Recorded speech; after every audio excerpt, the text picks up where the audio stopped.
Sebagian orang percaya kejayaan Majapahit hanya tersisa dalam prasasti, candi, dan catatan sejarah. Tapi, bagaimana jika sebagian warisannya itu justru berada di tempat yang paling dalam dan paling gelap? Jauh di bawah permukaan laut Nusantara, mungkin masih terbaring kapal-kapal yang tidak pernah kembali membawa kekayaan, teknologi, dan rahasia dari salah satu kerajaan terbesar dalam sejarah Indonesia. Koin gobok, meriam cetbang, porselen Tiongkok, sampai perhiasan emas mungkin masih terkubur bersama bangkai kapal yang hilang di telan waktu. Pertanyaannya, apakah harta karun Majapahit itu masih menunggu untuk ditemukan atau akan tetap menjadi misteri yang tersimpan di dasar laut selamanya?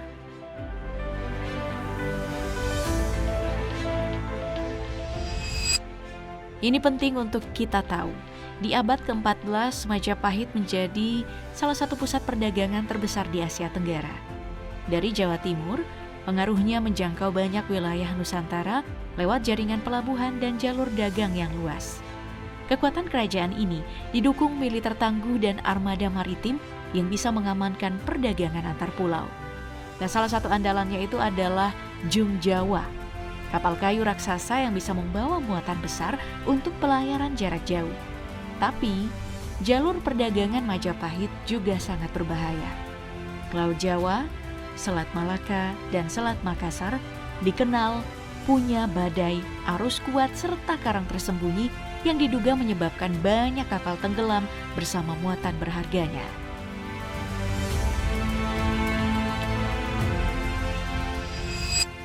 Nah, jika kita bicara tentang harta karun Majapahit yang mungkin masih tersembunyi di dasar laut, maka kapal Jung Jawa jadi salah satu petunjuk yang paling menarik. Kapal raksasa ini berukuran 100 meter dengan tonase mencapai 1.000 sampai 2.000 ton.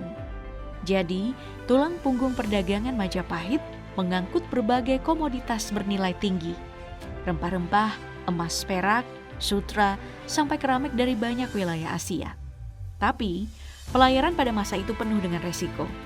Jalur perdagangan utama seperti Laut Jawa, Selat Malaka, dan Selat Makassar dikenal memiliki badai musiman, arus kuat, karang dangkal, juga ancaman perompak. Bahkan kapal sebesar Jung Jawa pun tidak sepenuhnya aman dari bahaya ini. Karena itu banyak yang meyakini tidak semua kapal Jung berhasil mencapai tujuannya. Sangat mungkin sebagian tenggelam bersama seluruh muatan berharganya dan belum pernah ditemukan sampai sekarang. Apalagi armada Majapahit berjumlah ratusan kapal yang berlayar secara rutin melintasi perairan Nusantara. Misteri ini semakin menarik karena sebagian besar dasar laut Indonesia masih belum dieksplorasi secara menyeluruh.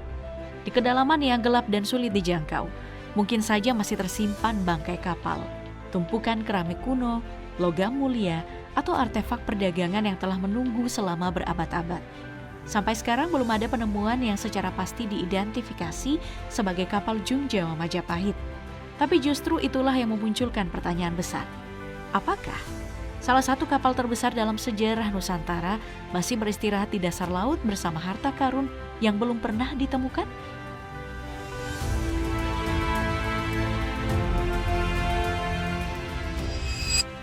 Jika kapal Jung Jawa benar-benar masih tersembunyi di dasar laut, salah satu artefak yang paling mungkin ditemukan itu adalah koin gobok. Koin khas era Majapahit ini umumnya terbuat dari tembaga atau perunggu, berbentuk bulat dengan lubang di tengahnya, dan dipakai dalam aktivitas perdagangan, ekonomi, hingga upacara keagamaan. Nah, karena beredar luas di berbagai pelabuhan Nusantara, koin gobok ini kemungkinan turut dibawa dalam perjalanan kapal-kapal dagang Majapahit. Selain mengangkut rempah-rempah, sutra, dan komoditas berharga lainnya, kapal-kapal ini diduga membawa persediaan koin sebagai alat transaksi selama pelayaran. Gobok jadi menarik dalam misteri harta karun bawah laut karena terbuat dari logam yang lebih tahan terhadap waktu dibandingkan kayu ataupun kain.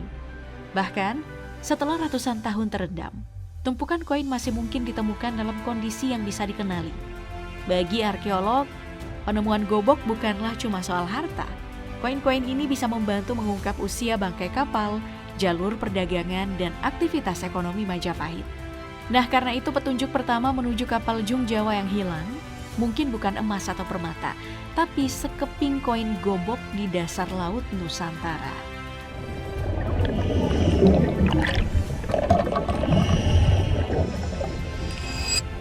Selain koin gobok, artefak lain yang mungkin terkubur bersama kapal-kapal Majapahit itu adalah meriam Chatbang. Senjata ini adalah salah satu bukti kemajuan teknologi militer Nusantara di masa Majapahit. Terbuat dari perunggu atau campuran logam lainnya, Chatbang ini dipakai untuk melindungi kapal dan benteng dari ancaman musuh maupun perompak. Berbeda dengan meriam besar pada era kolonial, Chatbang ini berukuran lebih kecil sehingga mudah ditempatkan di atas kapal. Senjata ini dirancang untuk menghadapi pertempuran jarak dekat dan menjadi bagian penting dari armada maritim Majapahit. Keberadaannya menunjukkan kalau kapal-kapal Majapahit bukan cuma berfungsi sebagai alat perdagangan, tapi juga punya kemampuan tempur yang cukup maju. Jika sebuah kapal Jung Jawa yang membawa persenjataan tenggelam, meriam Chatbang jadi artefak yang paling berpeluang bertahan sampai sekarang. Karena terbuat dari logam, bentuknya bisa tetap dikenali meski telah berabad-abad berada di dasar laut. Bagi arkeolog, penemuan Chatbang bisa jadi petunjuk penting untuk mengidentifikasi bangkai kapal sekaligus mengungkap kekuatan maritim Majapahit.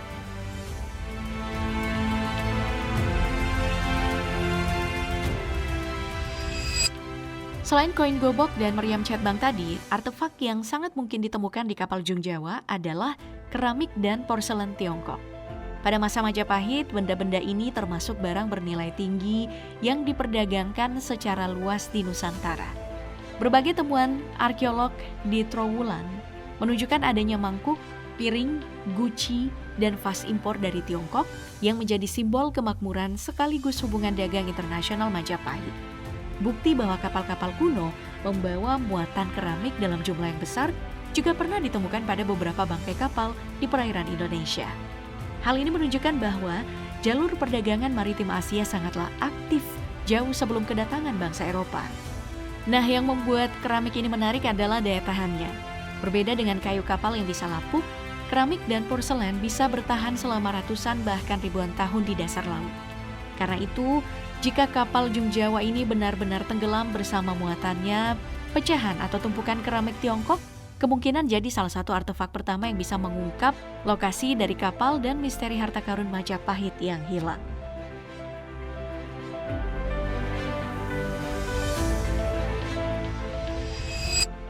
Temuan arkeologi di wilayah bekas pusat Majapahit pun menunjukkan adanya berbagai benda berharga yang berkaitan dengan tradisi Hindu-Buddha.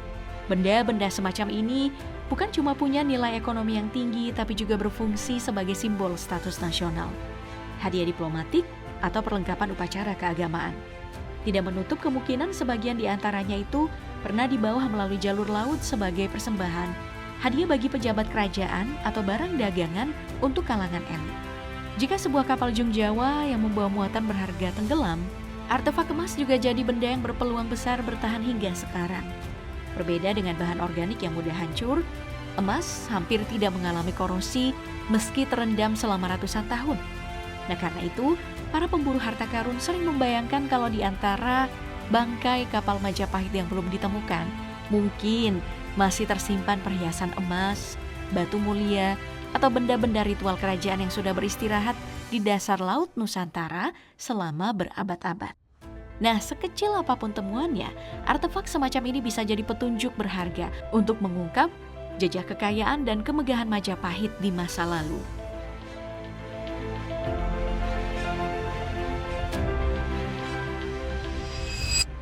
Tapi, ancaman terbesar terhadap harta karun Majapahit mungkinlah bukan lautan, melainkan manusia. Mencari dan mengangkat artefak dari dasar laut itu adalah proses yang rumit, mahal dan memerlukan teknologi khusus seperti sonar, pemetaan bawah laut, serta penyelaman mendalam. Kesalahan kecil saja bisa merusak artefak yang telah bertahan selama ratusan tahun. Di sisi lain, pemburu harta karun ilegal terus mencari benda-benda bersejarah yang memiliki nilai tinggi di pasar gelap. Keramik kuno, koin, perhiasan emas, hingga artefak ritual kerajaan seringkali dicuri lalu dijual ke kolektor pribadi ataupun luar negeri. Bahkan, pada tahun 2024, 3 artefak langka era Majapahit yang diselundupkan ke Amerika Serikat berhasil diamankan dan dikembalikan ke Indonesia. Nah, karena itu, jika bangkai kapal Jung Jawa suatu hari ditemukan, perlindungan terhadap situs tersebut akan menjadi tantangan besar. Sebab yang dipertaruhkan bukan hanya harta benda, melainkan bukti sejarah yang dapat membantu mengungkap kejayaan maritim Majapahit yang selama ini masih menjadi misteri.